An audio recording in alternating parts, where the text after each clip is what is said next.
সৌজন্যে Konka fridge, powered by Minister smart AC.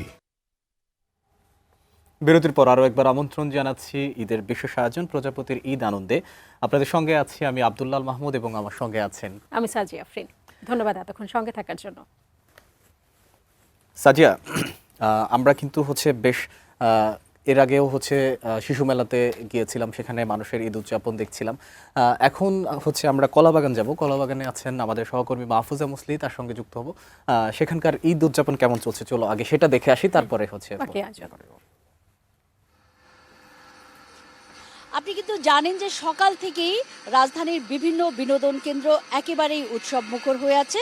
আমরা ঘুরেছি এর আগেও রাজধানীর বিভিন্ন বিনোদন কেন্দ্র। এই মুহূর্তে কিন্তু আমি আছি কলাবাগান শিশু পার্কে। সেখানে আপনি দেখতেই পাচ্ছেন বাচ্চারা কিন্তু নানান রাইডসে উঠে তাদের বিনোদন করছে এবং এরকম একটি অবস্থার মধ্যে আসলে এই পরিস্থিতি কাটলেও যারা অভিভাবক আছেন তারা কিন্তু বারবারই বলছিলেন যে এখানে আসলে অনেকগুলো রাইডস থাকলেও যেই দামটা বা টিকিটের যেই দাম বা রাইডসের যেই দাম সেটা কিন্তু অনেক বেশি নেওয়া হচ্ছে। প্রতিটি রাইডসে একেবারেই ফিক্সড করা হচ্ছে 100 টাকা। এটা আসলে মধ্য এবং নিম্ন যারা আছেন, নিম্নবিত্ত বা মধ্যবিত্ত যারা আছেন তাদের জন্য আসলে এটা সাধ্যের বাইরে অভিভাবকরা বলছেন। এরকম অনেক অভিভাবকই অভিযোগ করেছেন, সরকারের কাছে দৃষ্টি আকর্ষণ করেছেন যাতে এই দামটি আসলে কমিয়ে আনা হয়। আপনারা দেখতেই পাচ্ছেন বিভিন্ন রাইডসে কিন্তু বাচ্চারা এনজয় করছে। এরকম একটি অবস্থায় আমরা যদি নিয়ে যাই একজন অভিভাবকের কাছে, আপনি কাইন্ডলি বলবেন যে বাচ্চারা আসলে এবার রাজধানীর যে বিনোদন কেন্দ্রগুলো রয়েছে সেখানে আমরা দেখেছি অন্যান্য বিনোদন কেন্দ্রে বেশ উপভোগ করছেন, তারা উৎসব করছেন, আনন্দের সঙ্গে কাটাচ্ছেন। আপনারা আসলে পরিবার সহ এখানে এসছেন এবং কেমন কাটছে আপনাদের বিনোদন? আমাদের ঈদ আনন্দ ভালোই কাটতেছে আলহামদুলিল্লাহ। আর আপনি তো বললেনই কিছুক্ষণ আগে প্রাইসটা একটু বেশি রাখতেছে, এছাড়া ভালোই লাগতেছে ঈদের দিন।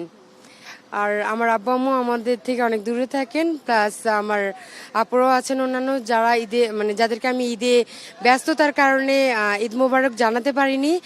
দেশ এবং দেশের সকলকে সহ আমার পরিবারকে জানাই ঈদ মোবারক। ভালোই লাগতেছে সত্যি কথায়। প্রাইসটা হয়তো একটু ঈদের জন্য হয়তো বেশি, কিন্তু একটু কম নিলে ভালো হয়, একটু বাচ্চারা একটু বেশি রাইড চড়তে পারবে, এতটুকুই। Thank you very much. আমি এই মুহূর্তে যদি আরেকজনের সঙ্গে কথা বলি, যিনি আসলে ছুটিতে ঢাকায় রয়েছেন, গ্রামে যেতে পারেননি, আপনি এরকম কাউকে মিস করছেন কিনা এই সময়ে, বা শৈশবের কোনো বন্ধু স্মৃতি বা নস্টালজিয়ায় আপনি হারিয়ে যাচ্ছেন কিনা, আসলে তাদের জন্য আপনার কি বার্তা থাকবে আজকের এই ঈদের আনন্দে? তাদের কতটা শুভেচ্ছা জানাবেন আমরা সেটাই এটিএন নিউজের প্রজাপতির আনন্দের মাধ্যমে জানাতে চাই। প্লিজ বলুন। অবশ্যই সর্বপ্রথম সবাইকে ঈদ মোবারক। সবসময় আমার গ্রাম হচ্ছে গাজীপুরের দিকে, ওইখানে আমি ঈদ করে থাকি। তো এই প্রথম আমি ঢাকার দিকে করতেছি, এর আগেও করতাম।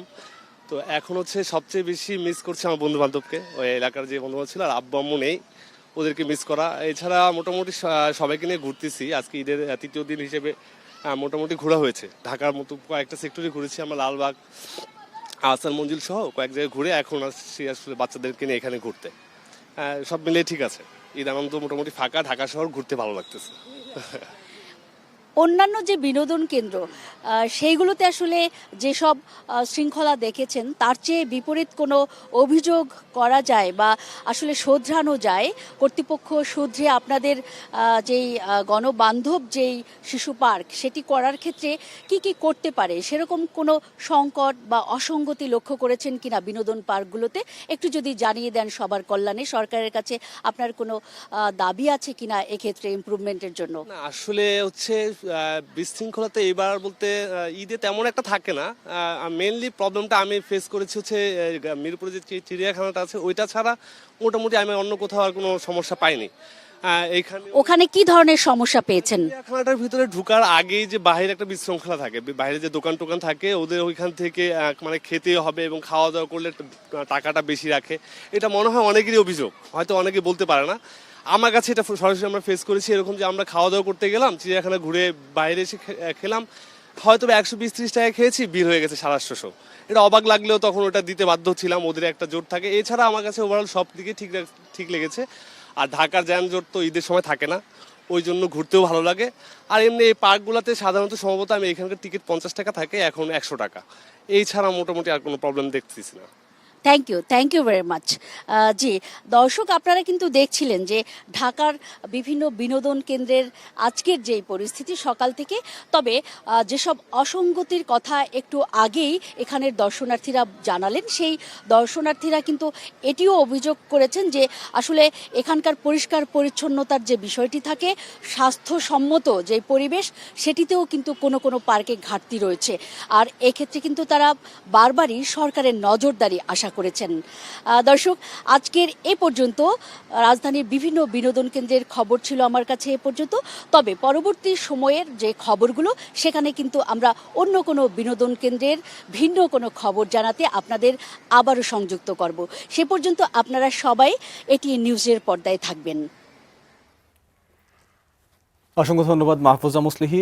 দর্শক, আমরা কলাবাগান যুক্ত ছিলাম, কলাবাগানের শিশু পার্কে। সেখানে আমাদের সঙ্গে যুক্ত ছিলেন আমাদের সহকর্মী মাহফুজা মুসলিহি। তিনি দেখাচ্ছিলেন বিনোদন কেন্দ্রগুলোর যেই ঈদ উদযাপন সেখানে, এবং কলাবাগানের যে বিষয়টি নিয়ে হচ্ছে তিনি বলছিলেন যে হচ্ছে রাইডগুলোর যে বাড়তি দাম, কলাবাগান পার্ক কর্তৃপক্ষ সে বিষয়ে নজর রাখবেন। এবং সাজিয়ার মাধ্যমে আমরা আপনাদেরকে জানাতে চাই যে আপনারাও কিভাবে আমাদের প্রজাপতির ঈদ আনন্দে যুক্ত হবেন। দর্শক, আমরা কিন্তু সারা দিন আছি, সকাল থেকে সন্ধ্যা পর্যন্ত। আপনারা আপনাদের যে কোনো পরিবেশনা, নাচ, গান, কৌতুক আবৃত্তি আমাদেরকে পাঠাতে পারেন। আমরা সরাসরি আমাদের টিভি স্ক্রিনে দেখাবো। এবং আপনাদের এই অনুষ্ঠান, এটি জনপ্রিয় একটি অনুষ্ঠান, প্রজাপতির ঈদ আনন্দ। এবং আমাদের যে হোয়াটসঅ্যাপ নাম্বার, সেই নাম্বারটি আরেকবার বলে দিচ্ছি, 01550720612।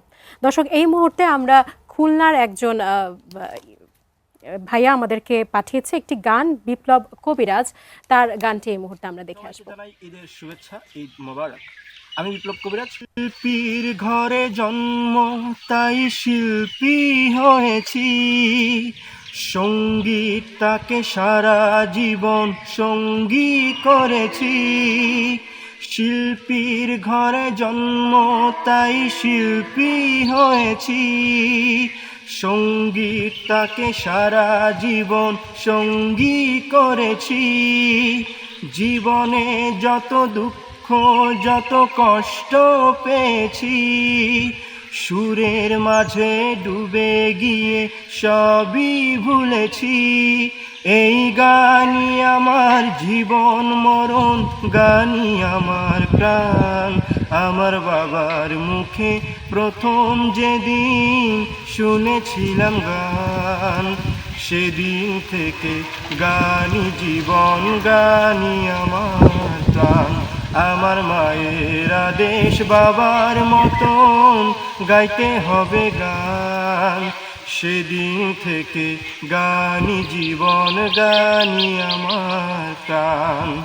বাবা যেন আজ স্বর্গে বসে গাইছে সেই গান, যেই গান শুনে সপেছিল মা বাবাকে মন প্রাণ। বাবা যেন আজ স্বর্গে বসে গাইছে সেই গান, যে গান শুনে সপেছিল মা বাবাকে মন প্রাণ। কোনোদিনও এই কণ্ঠ যদি কখনো থেমে যায়, মরণেতেও সেদিন যেন আমাকে নিয়ে যায়। এই গানই আমার জীবন মরণ, গানই আমার প্রাণ।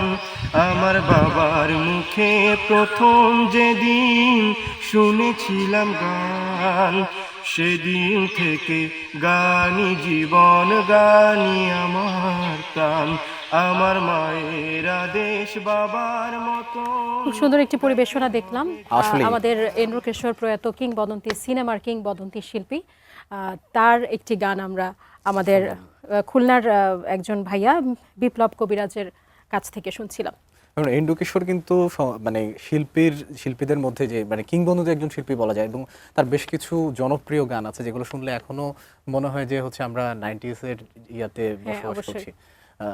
অসংখ্য জনপ্রিয় গান রয়েছে, এবং বাংলাদেশের যে সঙ্গীত অঙ্গনে তিনি কিন্তু অনেক অবদান রেখে গেছেন। সাজিয়া, সে বিষয়ে আমরা আরো কথা বলবো, তো আমরা একটি বিরতি নিতে পারি। হ্যাঁ, এই মুহূর্তে আমরা ছোট্ট একটি বিরতিতে যাচ্ছি। কোথাও যাবেন না, টিভি সেটের সামনে থেকে কিছুক্ষণের মধ্যেই ফিরবো।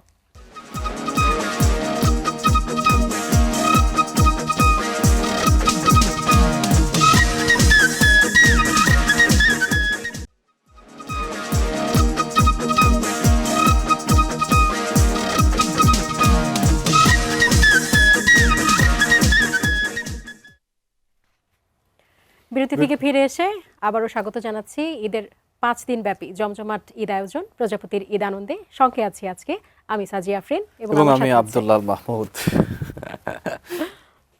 সাজিয়া, আমরা কিন্তু হচ্ছে মোটামুটি বেশ কয়েকটা ভালো ভালো গান পাচ্ছি এবং আমাদের একজন বন্ধু সে সকাল থেকে অপেক্ষা করছে তার গানটা হচ্ছে পরিবেশন হওয়ার জন্য এবং সে টিভি স্ক্রিনে বসে আছে তার গানটা কখন চলবে। আমরা এবং আর তাকে অপেক্ষার তার প্রহর নিশ্চয়ই এই মুহূর্তে এই শেষ হবে। মুহূর্তে আমরা চলে এসেছে। এখনই তার পরিবেশনাটি আমাদের টিভি স্ক্রিনে দেখাবো, চলো আমরা দেখে নেই। হ্যাঁ, আমাদের ছোট্ট বন্ধু পরিবেশনটি দেখছি।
ছোট্ট খুদে বন্ধু জাহিদ হাসানের কাছ থেকে ওই পরিবেশনাটা আমাদের কাছে পাঠিয়েছে যশোর রাহেলাপুর গ্রাম থেকে। সূর্যপাল, অমি সূর্যপাল গেয়েছেন গানটি। আচ্ছা, তো যেটি বলছিলাম, আমরা কিন্তু হচ্ছে আমরা ফেসবুক এবং ইউটিউবেও যুক্ত আছি। আমাদের দর্শকরা কিন্তু আমাদের খুব সুন্দর কিছু হচ্ছে কমেন্ট পড়ে নাও না। শুভেচ্ছা শুনি বার্তা আমরা। পাঠিয়েছেন এবং আমাদেরকে ঈদের চতুর্থ দিনের শুভেচ্ছা পাঠিয়েছেন। তপু মাহমুদ বলেছেন জনপ্রিয় একটি সংবাদ চ্যানেলে হচ্ছে এই ধরনের আয়োজন প্রশংসনীয়। আরেকজন লিখেছে আসসালামু আলাইকুম, ঈদের চতুর্থ দিনের শুভেচ্ছা। এবার বেশ আমাদেরকে শুভেচ্ছা জানাচ্ছেন আমাদের দর্শকরা এবং আপনাদেরকে আমরা অসংখ্য আসলে ধন্যবাদ। আপনারা যে আমরাও আছেন দর্শকদেরকে আমাদের ধন্যবাদ TV জানাই, সামনে। আপনারা আমাদের সাথে আছেন, এই জন্য আপনাদের প্রতি অসংখ্য ধন্যবাদ এবং কৃতজ্ঞতা জ্ঞাপন করছি। এবং আমরা কিন্তু আছি 6টা পর্যন্ত, আমাদের সাথে থাকতে হবে, টিভি সেটের সামনে থেকে নড়া যাবে না। অবশ্যই অবশ্যই। আমরা আরও একটি বিষয়ে তোমার কাছে জানতে চাই, সেটা হচ্ছে তুমি যে হচ্ছে এই যে এই প্রোগ্রাম নিয়ে হচ্ছে তোমার যে পরিকল্পনা ছিল আগের দিন এবং হচ্ছে এই যে দর্শকদের সাথে এনগেজ হওয়ার যে বিষয়টা, সেটা তুমি কীরকম এনজয় করেছো? এইটা আসলে বলে বোঝানোর মতো না। সরাসরি আমরা তো নিউজে যখন থাকি সেই সময়টাতে আমরা সরাসরি এই দর্শকদের সাথে কানেক্ট করার সুযোগ হয় না, কিন্তু আমরা আমাদের সহকর্মী ভাইরা যারা আছেন, রিপোর্টার যারা আছেন, তাদের মাধ্যমে দেখার সুযোগ হয়। কিন্তু আজকে সরাসরি আমরা দর্শকের সাথে সংযুক্ত হতে পারছি, এটা আমার কাছে মনে হয় যে একটা ব্লেসিংয়ের মতো আমাদের জন্য। আমরা একটি পরিবেশনা দেখব। জাহিদ হোসেন যশোর থেকে আমাদেরকে একটি পরিবেশনা পাঠিয়েছেন, সেটি একটি গান। আগে চলো শুনে আসি গানটা। শুনে আসি।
গানটা ছিল এটা, এবং মানে এই পুরো মুভিতেই এই গানটা এখনো পর্যন্ত হচ্ছে কিন্তু অনেক জনপ্রিয়।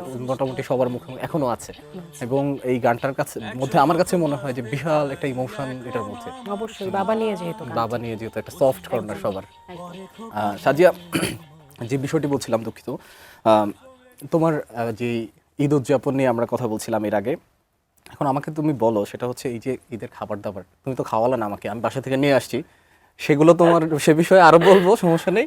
আমরা একটি যে বিরতি নিচ্ছি, পরবর্তী ঈদ আয়োজন, এই প্রজাপতির ঈদ আনন্দ, সেটি 4:30টায় শুরু হবে। আপনারা কোথাও যাবেন না, আমাদের সঙ্গেই থাকুন, দেখা হচ্ছে।